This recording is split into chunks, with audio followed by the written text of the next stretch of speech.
Bienvenidos a nuestro episodio número 13 de Mi Mundo desde la Escucha y a nuestra serie especial de 3 partes titulada Lo que motivó a hablar de este tema. Si no escuchaste el episodio anterior, te recomendamos que lo escuches para que puedas seguir el hilo completo de esta historia. En el episodio anterior, Diani nos narró el inicio de la travesía de David Rafael, su hijo mayor, quien venía presentando algunos retos en su desarrollo. En esa ocasión escuchamos que en la evaluación preliminar, sin tener aún los resultados de estudios especializados, se le dijo que el niño estaba dentro del espectro del autismo.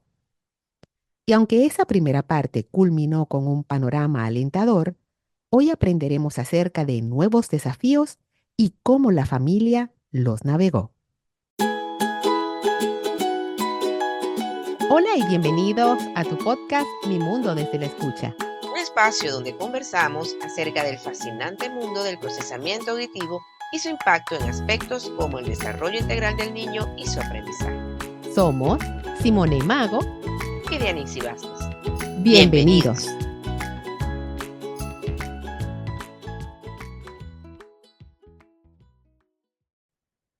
Acudimos rápidamente a otro neuropediatra y seguimos adelante con todas las pruebas indicadas, que no solo involucraban exámenes neurológicos, también estaban allí exámenes de laboratorio, hasta para descarte de enfermedades raras, y los exámenes auditivos, entre otros. Antes de evaluar el oído, por cierto, fuimos de paseo a un centro comercial y lo montamos en la estructura de una fuente de unos 60 centímetros de altura, pero no lo toleró. Tuvo que agacharse, pero insistió en seguir allí hasta que logró incorporarse y poco a poco, al principio con ayuda y luego solo, comenzó a caminar y eso se llevó su buen tiempo. Para ese entonces estaba en el tapete el tema de la integración sensorial en Venezuela y yo pude hacer el primer módulo del curso introductorio, ya que era una formación exclusiva para la certificación de terapeutas ocupacionales en esa área. Entonces, el resto de profesionales solo podíamos asistir a ese módulo. Cuento esto porque esa anécdota en ese centro comercial, quise decir, porque al ver la reacción de David ante una altura tan pequeña, tomado de la mano de su papá, incluso, además una estructura de un grosor amplio donde cabían sus pies perfectamente y sobraba suficiente espacio. De inmediato asocié eso con todos los demás episodios de su vida donde mostraba inseguridad gravitacional. Esto lo hablaremos directamente con un especialista en terapia ocupacional certificada en integración sensorial. Esto de la inseguridad gravitacional, para no caer en estos conceptos que deben ser explicados por un especialista en el área, por supuesto. Entonces, en este momento yo entendía este concepto porque yo había ido a ese curso que les comenté. Desde allí comencé a ver sus dificultades desde otra óptica y capté la urgencia de la valoración auditiva más la evaluación por parte de un terapeuta ocupacional. Una vez realizadas todas las pruebas diagnósticas, acudimos nuevamente con la neuropediatra.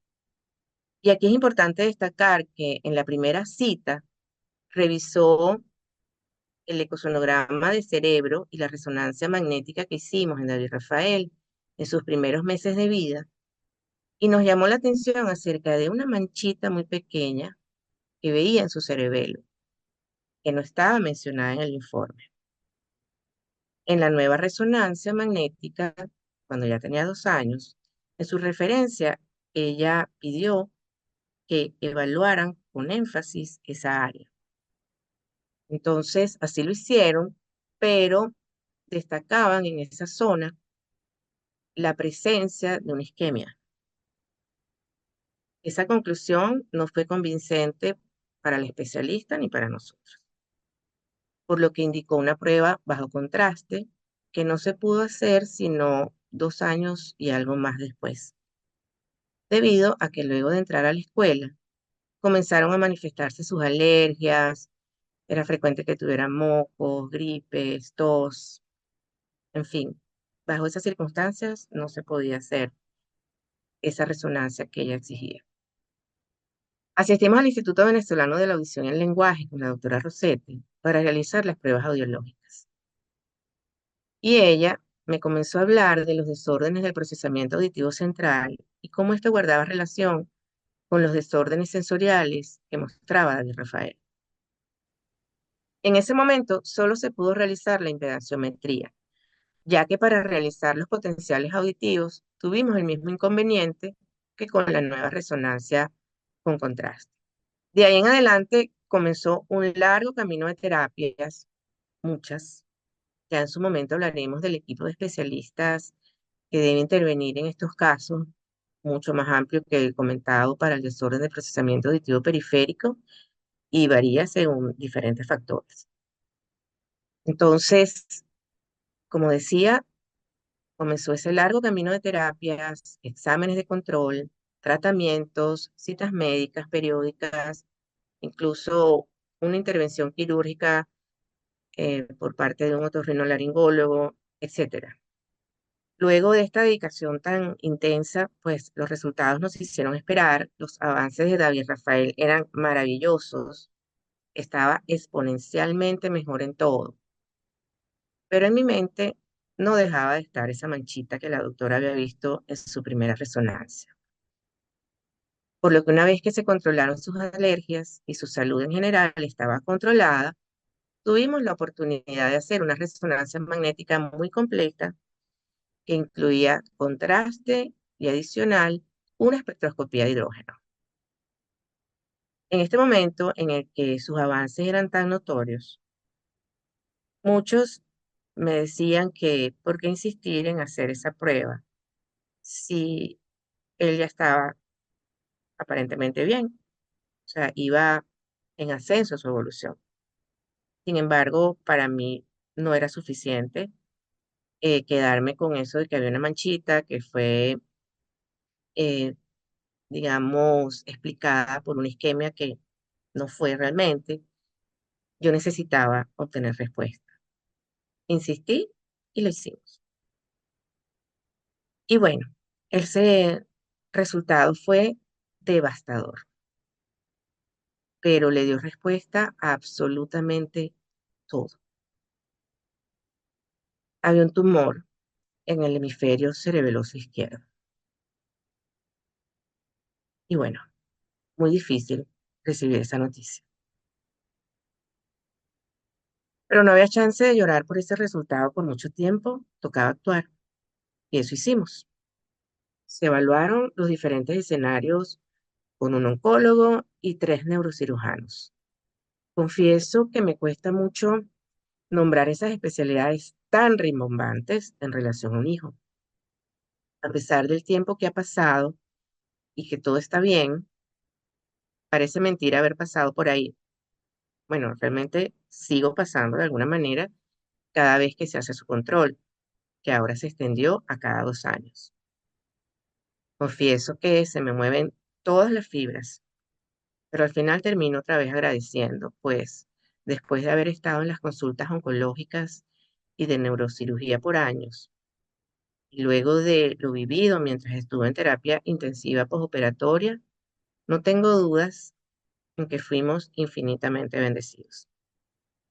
Resumen de esta parte, David entra a quirófano, se le realiza pues por parte de un equipo de neurocirujanos maravillosos la extracción de ese tumor en apenas mes y medio después de habernos enterado de esta noticia. Los resultados de esto fueron maravillosos y su ritmo de recuperación también, realmente muy asombrosos incluso para los mismos médicos.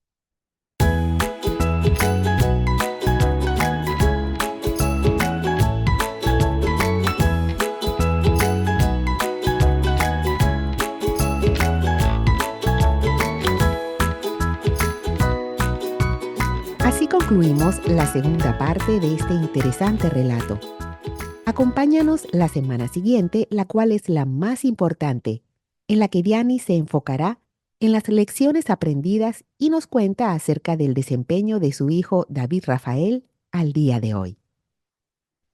Te recordamos que nos puedes escuchar por Apple Podcast, Spotify, YouTube, Pandora, Amazon y Audible, entre otras plataformas. Puedes dejarnos reseñas en Apple Podcast o comentarios escribiéndonos en el espacio destinado para ello en YouTube. También nos puedes enviar un mensaje directo a nuestra cuenta de Instagram que lleva el nombre de Desde la Escucha Podcast, o puedes enviarnos un correo electrónico a desdelaescuchapodcast@gmail.com. Para nosotras es un placer leerles y poder compartir en este espacio con ustedes. Como siempre, nos despedimos. Hasta la próxima.